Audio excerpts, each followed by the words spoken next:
하나님의 크신 은혜와 평강이 오늘도 살아가는 모든 삶의 자리마다 함께 하시기를 기원합니다. 기도하겠습니다. 하나님 아버지, 오늘도 우리에게 귀한 날을 허락하시고 맡겨주셔서 감사합니다. 거룩한 이름을 송축하며 그 말씀을 구하며 시작하오니 오늘도 우리 가운데 내재하셔서 영광은 받아주시고 하나님의 크신 은혜로 함께하여 주옵소서. 감사드리며 예수님의 이름으로 기도하옵나이다. 아멘.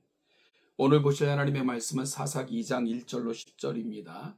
사사기 2장 1절로 10절을 같이 읽겠습니다. 여호와의 사자가 길갈에서부터 복임으로 올라와 말하되 내가 너희를 애굽에서 올라오게 하여 내가 너희의 조상들에게 맹세한 땅으로 들어가게 하였으며 또 내가 이르기를 내가 너희와 함께한 언약을 영원히 어기지 아니하리니 너희는 이 땅의 주민과 언약을 맺지 말며 그들의 제단들을 헐라하였거늘 너희가 내 목소리를 듣지 아니하였으니 어찌하여 그리하였느냐. 그러므로 내가 또 말하기를 내가 그들을 너희 앞에서 쫓아내지 아니하리니 그들이 너희 옆구리에 가시가 될 것이며 그들의 신들이 너희에게 올무가 되리라 하였노라. 여호와의 사자가 이스라엘 모든 자손에게 이 말씀을 이름에 백성이 소리를 높여 온지라. 그러므로 그곳을 이름하여 복임이라 하고 그들이 거기서 여호와께 제사를 드렸더라.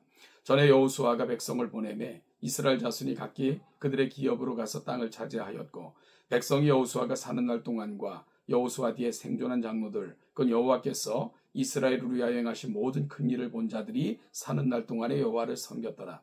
여호와의 종 눈의 아들 여호수아가 110세에 죽음에 무리가 그의 기업의 경내 에브라임 산지 가스산 북쪽 딥낫 헤레스에 장사하였고 그 세대의 사람도 다 그 조상들에게로 돌아갔고 그 위에 일어난 다른 세대는 여호와를 알지 못하며 여호와께서 이스라엘을 위하여 행하신 일도 알지 못하였더라. 아멘. 오늘 함께 읽은 본문 사사기 2장 1절부터 10절은 여호수아의 죽음과 함께 이스라엘이 어떻게 사사시대, 즉 영적으로 가장 어두웠다, 일컬어졌던 시대로 진입하게 되었는가를 보여주는 결정적인 전환점입니다. 여호수아의 인도 아래 가나안 땅을 정복했던 영광의 시대가 저물어 갑니다. 본문은 위대한 지도자 여호수아의 죽음을 기점으로 이스라엘이 가장 어두운 시대로 어떻게 미끄러져 들어갔는가를 엄중하게 고발하기도 하는 그러한 장이기도 합니다. 본문 10절은 사사시대의 비극을 한마디로 한 문장으로 요약하고 있는데요. 그 세대의 사람도 다 그 조상들에게로 돌아갔고 그 위에 일어난 다른 세대는 여호와를 알지 못하며 여호와께서 이스라엘을 위하여 행하신 일도 알지 못하였더라. 이스라엘은 여호수아 사후에 다음 세대를 세우지 못하고 하나님을 모르는 다른 세대를 낳고 말았습니다. 왜 이런 비극이 일어났을까요? 그 배경에는 이스라엘의 철저한 영적 타협과 언약의 파기가 있었습니다. 사사기 2장은 여호와의 사자가 길갈에서부터 복임에 이르러 백성들을 책망하는 장면으로 시작합니다. 길갈이 어떤 곳입니까? 길갈은 이스라엘이 요단강을 건너 처음으로 할례를 행하고 유월절을 지키며 하나님과의 언약을 갱신했던 은혜의 출발지였습니다. 그러나 이제 하나님은 복임 곧 우는 자들의 골짜기에서 그들의 불순종을 책망하십니다.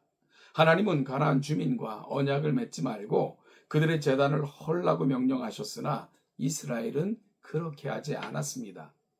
가나안의 철병거라는 외적인 두려움과 그들의 농경 문화와 풍요를 취하고자 했던 내적인 탐욕이 결합한 결과였습니다. 적당한 타협은 순종이 아니라 명백한 불순종입니다. 그 결과 가나안의 신들은 이스라엘의 옆구리에 가시가 되었고 그들의 올무가 되었습니다. 여호수아가 사는 날 동안과 그 뒤를 이은 장로들이 사는 날 동안에는 백성들이 여호와를 섬겼습니다. 그들은 하나님께서 행하신 큰 일을 보았던 세대였기 때문입니다. 그러나 그 지도자들이 죽고 나자 이스라엘의 신앙은 급격하게 무너졌습니다. 여호수아 세대는 가나안 땅을 정복하는 외적 전쟁에는 승리했을지는 몰라도 그 땅에서 하나님의 법을 가르치고 전수하는 내적, 영적 전투에는 실패했습니다. 하나님이 행하신 구원의 역사가 가정과 공동체 내에서 인격적으로 전수되지 않았을 때 공동체는 단 한 세대 만에 완전히 타락할 수 있음을 성경은 엄중히 경고합니다. 사사시대의 서막은 오늘날을 살아가는 우리에게 강력한 두 가지 도전을 줍니다. 첫째는 문화적 동화인과 거룩한 구별인가에 대해서 우리에게 경각심을 심어줍니다. 이스라엘은 가나안을 정복하러 들어갔으나 도리어 가나안의 풍요와 문화에 정복당했습니다. 오늘날 성도들도 세상 속을 살아가며 끊임없이 문화적 타협에 유혹을 받습니다. 세속적인 가치관, 물질 만능주의, 성공주의를 교회 안으로 여과 없이 들여오는 것은 가나안의 제단을 헐지 않았던 이스라엘의 백성들과 너무나도 유사합니다. 우리는 오늘 세상 속에서 살아가지만 세상에 속한 자들이 아닙니다.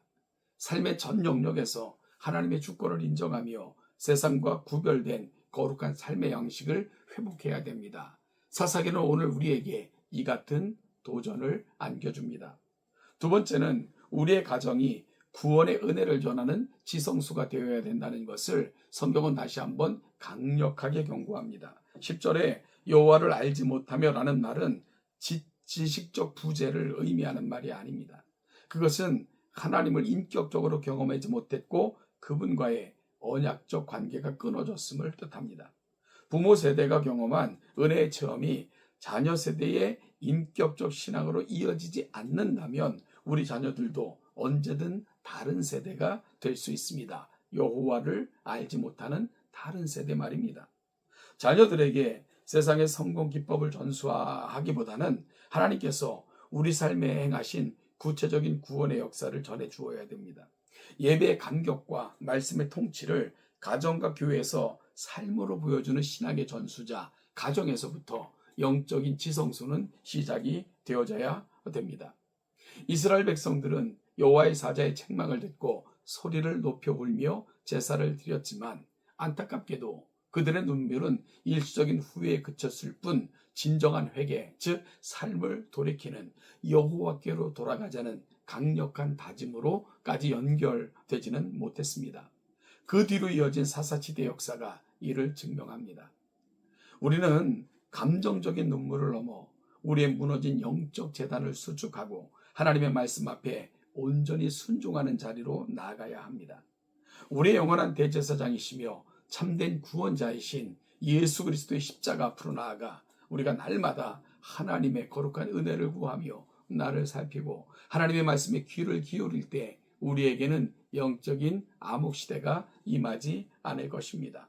사랑하는 여러분, 따라서 오늘 본문의 말씀을 통해서 나도 하나님 앞에 설 텐데 우리 자녀들이 하나님 앞에 설 수 있도록 우리의 가정이 영적인 지성소가 되어야 되며 타협이 아니라 하나님 앞에 거룩한 삶을 향한 거룩한 열망이 우리 속에 다시금 회복되어져야 되며 그러므로 말미암아 하나님의 거룩한 세대로 세워지기를 갈망하며 끊임없이 간절히 기도해야 됩니다. 하나님의 말씀이 아니라 하면 아님을 알고 눈물로 회개할 뿐만 아니라 삶을 돌이키는 그러한 큰 결단이 우리 가운데 있어야 됩니다. 그럴 때 우리는 사사시대로 진입하면 영적 고리를 끊을 수 있을 것입니다. 이 결단이 오늘 이 아침 저와 여러분 속에 충만히 임하시기를 주님의 이름으로 축복합니다.